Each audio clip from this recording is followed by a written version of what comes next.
Olá, amigo ligado na programação da TVT e você que nos assiste aqui pelo canal 3 da NET, a TV Plural de São José dos Campos. Estamos começando mais uma edição do programa Brasil Consciência para falar hoje, retomar um assunto que nós havíamos comentado no nosso primeiro programa. Nós vamos falar sobre a venda da Embraer para a Boeing, esse patrimônio do Brasil.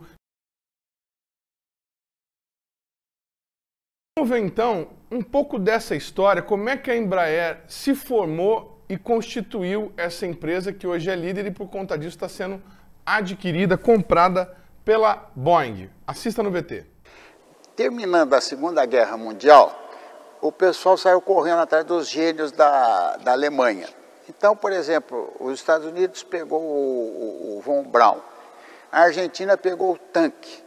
E nós pegamos o Fokker, nós trouxemos o Fokker aqui. Então ele se instalou aqui no aeroporto e fez dois projetos, que é esse daqui, o Converte Plano, que é esse projeto aqui que usava uma asa do Spitfire e que ele poderia levantar o voo vertical e depois virar e ir para a horizontal. Não deu certo esse projeto. Depois desse projeto veio o Beija-Flor, que é esse helicóptero aqui, que também ele voou um pouquinho, mas também não deu certo. Então você fala, nós perdemos tempo? Não, não perdemos o tempo, por quê? Porque o pessoal que trabalhou nesses setores aqui constituíram o PAR, que vieram a construir aquilo ali que é o Bandeirante. Esse foi o protótipo, é o segundo protótipo. O primeiro protótipo está lá no Museu do Rio de Janeiro. Foi trazido um grande construtor da França, chamado Max Rost. Primeiro ele gostava ali no para-brisa que tivesse aquele diedro, né? Então ele fez o diedro. Ele gostava, por exemplo, da escotilha redonda, ele fez a escotilha redonda no protótipo, que é a janelinha. E o trem de pouso, ele não era totalmente retrátil, ele era medianamente retrátil. O avião voou tal, e o Max Rost achou que nós éramos meio loucos, nós brasileiros éramos meio loucos, porque nós tínhamos marcado o dia para esse avião voar, e era um protótipo e tinha um dia para voar. E voou o presidente da República, vice-presidente, ministro dentro do avião, quando não podia, um avião protótipo não podia fazer isso. Então ele achou que a gente era louco, ele foi embora e nem pediu os royalties do avião. Daí o que aconteceu? O Guido Pessotti, que era o assistente dele, falou assim, olha, pode deixar que eu continue, ele vai embora, eu continuo o projeto aqui e vou melhorar o avião. Como é que ele melhorou o avião? Primeiro, ele botou esse para-brisa aqui, que você vê que ele é mais aerodinâmico. Segunda coisa, ele pegou o trem de pouso e pôs o trem de pouso todinho para dentro, que deu mais velocidade no avião, né? E terceira coisa, ele pôs, de principal, ele pôs a janelinha como são os aviões hoje, tá vendo? E melhorou a motorização. Com isso, em vez de 8, 9, 10, ele alongou um pouco os aviões e os aviões passaram a ir até 21 lugares. E começou a surgir um monte de encomendas. Nós falamos, como é que nós vamos aumentar essa cadência da linha? Agora nós vamos ver como é que nós aumentamos a cadência da linha. Vamos lá para o Chavante.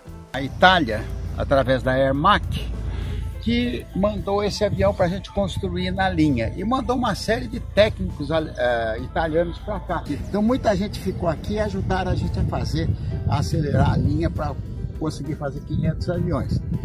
E depois precisava de um avião que fosse mais eficiente, ou seja, que ele gastasse menos combustível e voasse até um pouquinho mais rápido e tal. Foi feito o Xingu, que é aquele avião lá.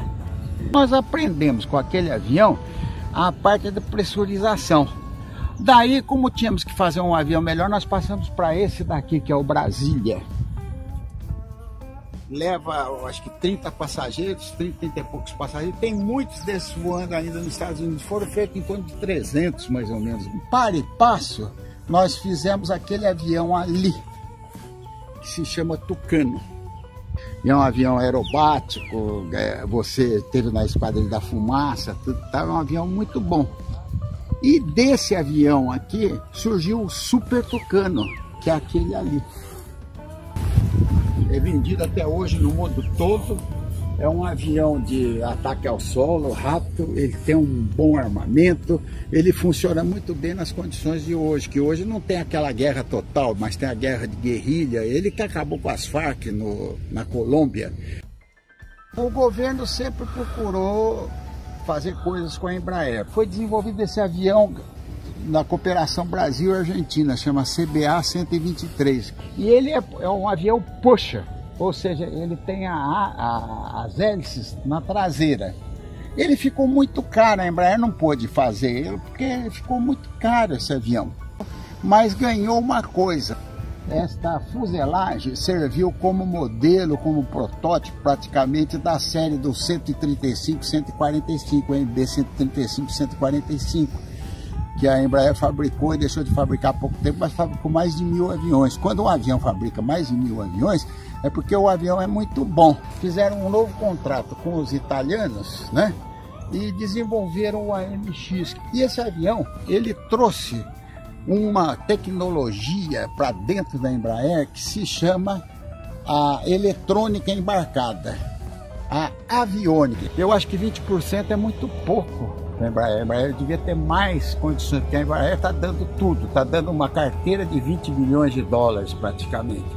Está dando uma engenharia espetacular. A parte positiva que eu vejo é o seguinte, o A320, a Airbus está fazendo 48 por mês o ano passado. E eles têm, com a nova fábrica que eles estão inaugurando lá em Hamburgo, eles têm possibilidade de ir para 60 até 70. E a Boeing não está conseguindo entregar 44 aviões. Então a tendência, eu acho, é da Boeing passar uma parte desse 737 para cá, para ser feito no Brasil, para poder acompanhar a Airbus. Tá aí, obrigado ao Ciro Bodesan por nos atender naquele sol e explicar um pouco da história que ele tão bem conhece da Embraer. As considerações.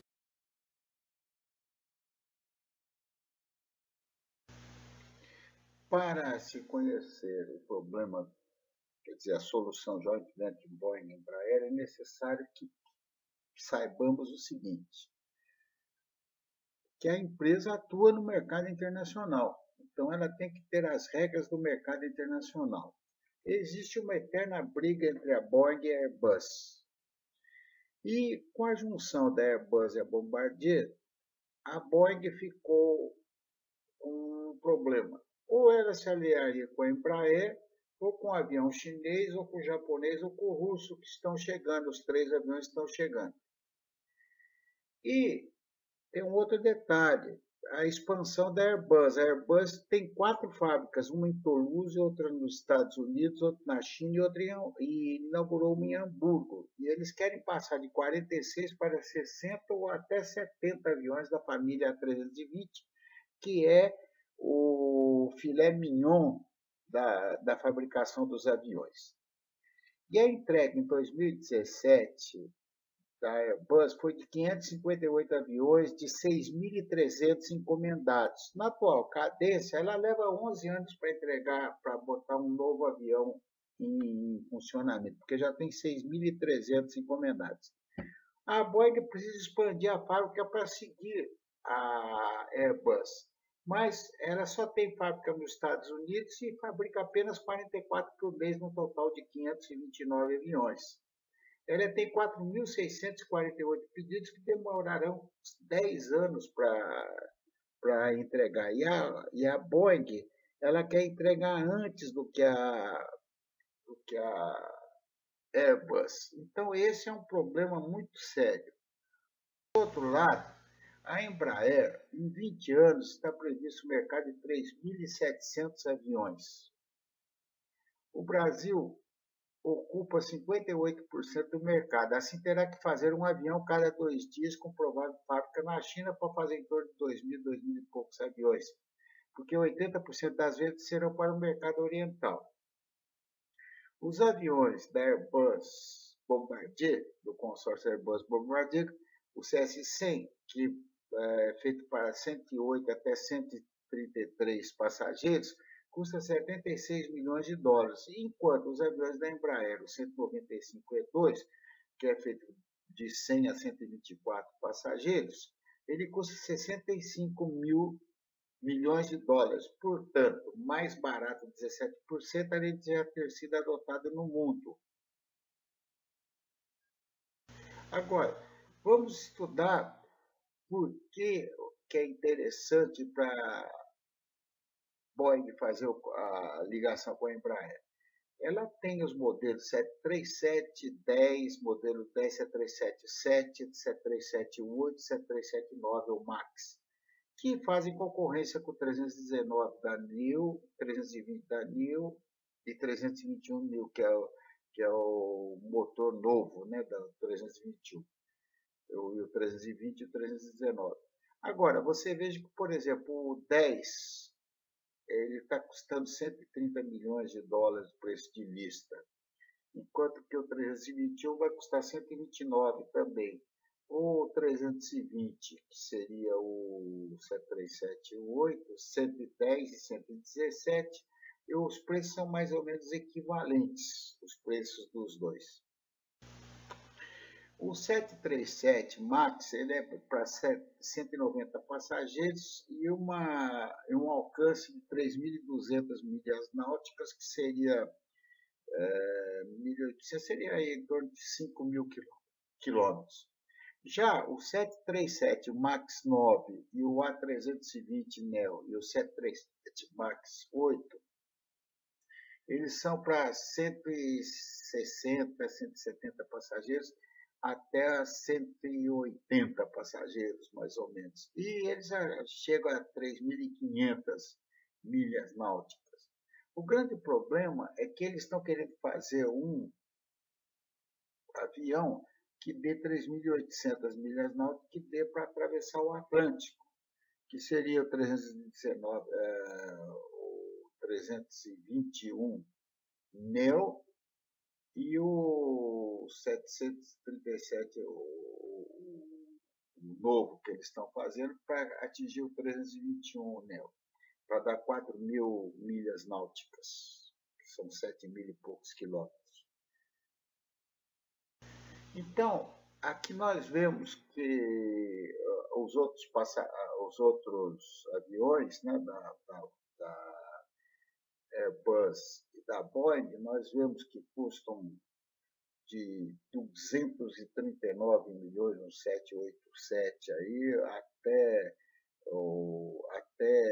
394 milhões ou 425 milhões, um 777 X9 e o X8, os novos que estão saindo, modelo novo, né? E o 787 custa 325 milhões, enquanto o 330 Neo, que está 259, o 330 Neo 900 está 296, o 350 está 366, que é similar ao 787, e o 350-900, 317. Então, aqui tem um quadro de equivalência, mais ou menos. O 787-10, ele é para 6.500 milhas náuticas. O 787-8, 787-9, que corresponde ao 330 Neo 900, mais ou menos. E tem o 777, o X9, que ele vai ter 430 passageiros. A quantidade de passageiros vai ser bem maior. E com 8.000 milhas náuticas, nós temos o 330 Neo, com 270 passageiros, mais ou menos, o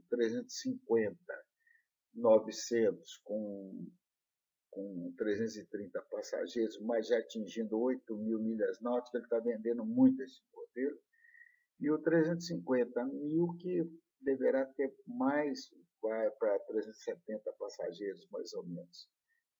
Mas já está sendo desenvolvido o 777, o 777 X8 e o 777X9, um para quase 410 passageiros e outro para 390 passageiros. São os desenvolvimentos novos. Mas o importante daqui, para nós, o que interessa para nós aqui na Embraer, é a parte muito interessante que é da família do 320. Você veja que aqui nesse quadro nós temos a Airbus com os 320, tem 1.054 de ordens fixas.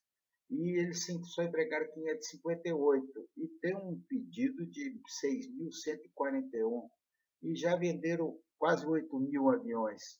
Enquanto que o 727, o 737 da Boeing tem 724 e eles entregaram 529 aviões.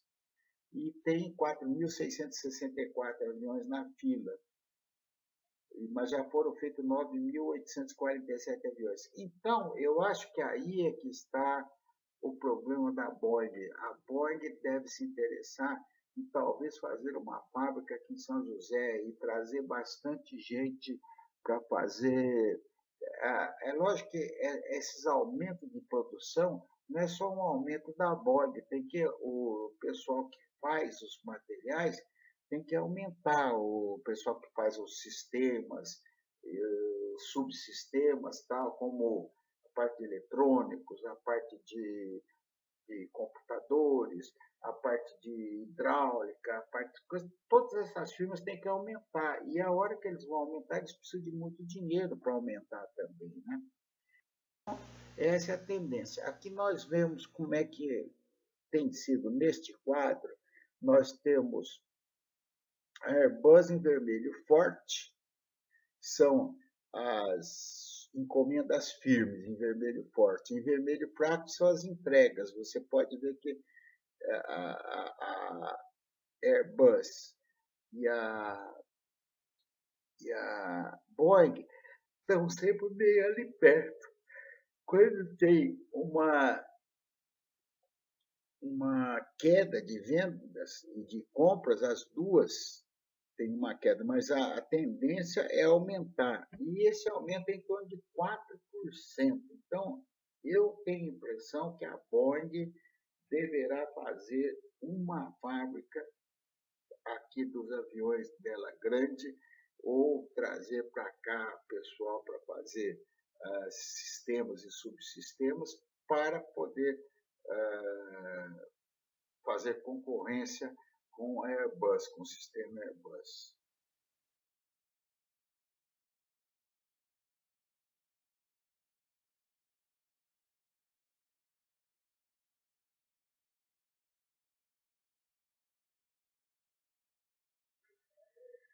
Temos que dar a nossa contribuição na parte pessimista também. Como constituinte do grupo de engenheiros pioneiros da Embraer, ouso opinar sobre essa joint venture, que na realidade parece mais um takeover. Nos negócios, o takeover é uma aquisição e a compra da empresa a meta por outra, o adquirente ou licitante. No Reino Unido, o termo refere-se à aquisição de uma empresa pública, cujas ações são listadas em uma bolsa de valores, em contraste com a aquisição de uma empresa privada. Enquanto a joint venture é quando duas empresas se juntam para formar uma terceira que irá beneficiar as duas companhias.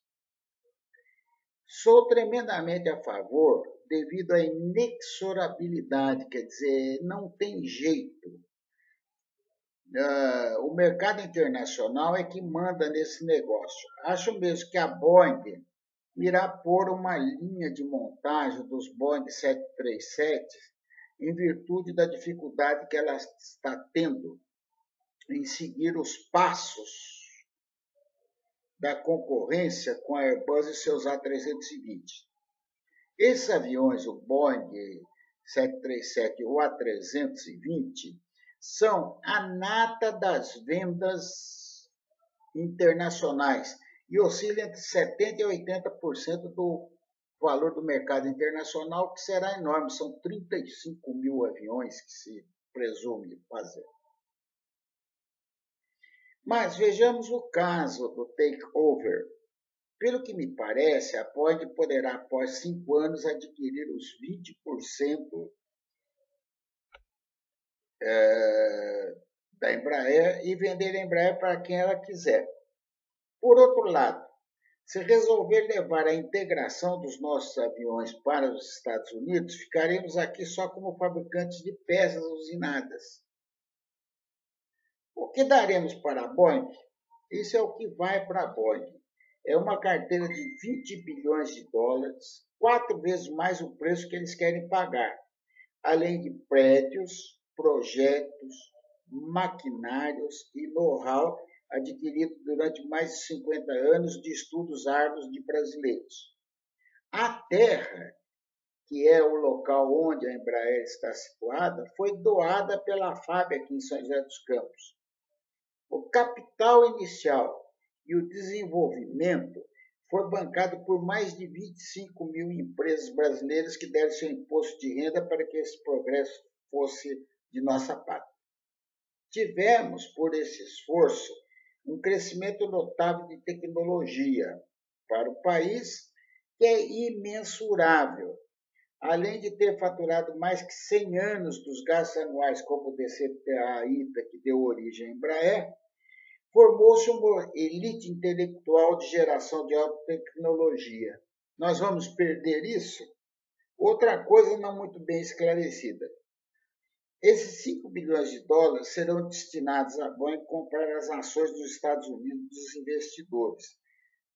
Ela ofereceu 100% dos bônus, ou seja, uma ação que valia, no dia que eu consultei, 23 dólares, elas serão compradas para os americanos investidores pelo dobro. Assim, parece que daremos tudo por 1 bilhão de dólares, ou seja, esses bilhões irão para a Embraer. Mas que Embraer? A holding, a defesa ou as subsidiárias? Outra coisa, há tempos atrás, houve um movimento para a venda de 20% dela aos franceses, que foi abortada essa venda e por quê? Olha isso na internet. Se você quiser saber mais sobre o assunto. Até o dia 17, o governo, até o dia 17 passado, o governo, em caso de pequena dúvida, poderia exercer a Gold Share até o dia 17 para esclarecer que a Embraer não será engolida e mandada para os Estados Unidos, acabando, por exemplo, a cidade de São José dos Campos, que é a nossa única cidade com superávit no mercado internacional com produtos de alta tecnologia, que são materiais de defesa, instrumentos científicos, materiais eletrônicos e química fina, em especial remédios. Todas as outras cidades brasileiras são deficitárias no comércio internacional em material de alta tecnologia. Devemos ter todos os brasileiros esclarecimentos da Boeing e Embraer, pois foi o sacrifício do governo, liberando 1% do imposto de renda de 25 mil empresas, investir e apostar na Embraer. Da FAB, que sempre apoiou a Embraer com novos pedidos, e do povo brasileiro a quem essas explicações têm que ser dadas.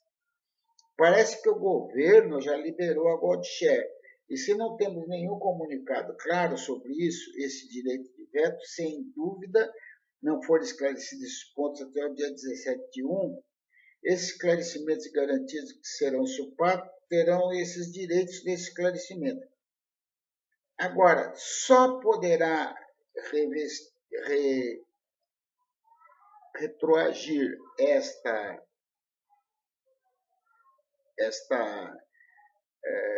operação na Assembleia dos Investidores Brasileiros. Por último, eu sou a favor da venda, mas esclarecidos todos esses pontos e que nosso país não será esquecido.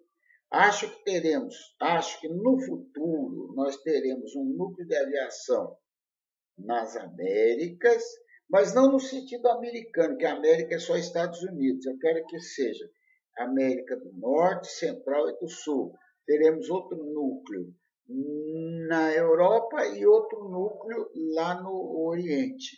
Então, eu acredito que haverá uma integração americana entre nós, México e Brasil e Estados Unidos, para formar esse bloco aeronáutico das Américas, que irá ser importante para o mundo. Mas é importante esclarecermos esses motivos. E lembrar de uma coisa, que a engenharia da Embraer nunca falhou em projetos, raramente, só o 123 que não deu muito certo. Todos eles foram exitosos e deram certo. E não foi o caso da Boeing, que para botar o 787, que o break-even point era 300 aviões, com os atrasos e com as incertezas que foram feitas, as mudanças de diretoria e tal, hoje o break-even point do 787 são 1.000 aviões. É isso que tenho dito.